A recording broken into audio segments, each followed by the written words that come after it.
Goeiedag, ek groet jou in die kosbare naam van Jesus Christus.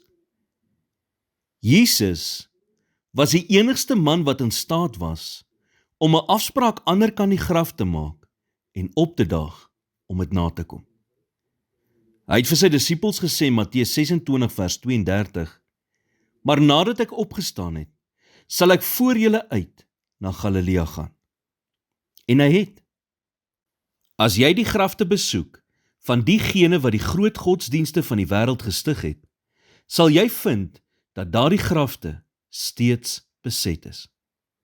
Maar as jy die graf besoek waar hulle Jesus neergelê het, sal jy vind dat dit leeg is en die woorde van die engel weergalm steeds oor die eeue heen. Hy is nie hier nie, hy het opgestaan. Hy sê in Johannes 14 vers 19, omdat ek lewe en julle sal lewe. Jesus sê, omdat ek leef, sal julle ook leef. Uiteindelik sal jy aan iets sterf. Die vraag is, hoe sterf 'n mens reg? Daar's 2 maniere om dit te doen. Die eerste manier, deur voorberei te wees. Soos een grafsteen sê, ek het dit verwag, maar nog nie nou nie. Hier is hoe jy voorberei vir die dood. Romeine 10 vers 9 sê, as jy met jou mond die Here Jesus bely en met jou hart glo dat God hom uit die dode opgewek het, sal jy gered word. Maak seker, jy het 'n persoonlike en groeiende verhouding met Jesus Christus.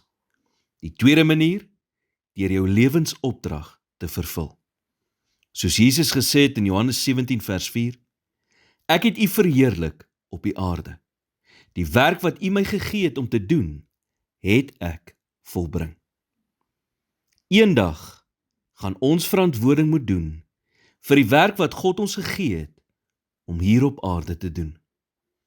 As hy jou sou vra, wat het jy gedoen met al die talente en vermoëns wat ek jou gegee het? Hoe goed het jy jou opdrag op aarde vervul? Wat sal jy antwoord? Want op daardie oomblik sal niks belangriker wees as hoe jy daardie vraag beantwoord nie. Here, die lewe is te kort om tyd te mors.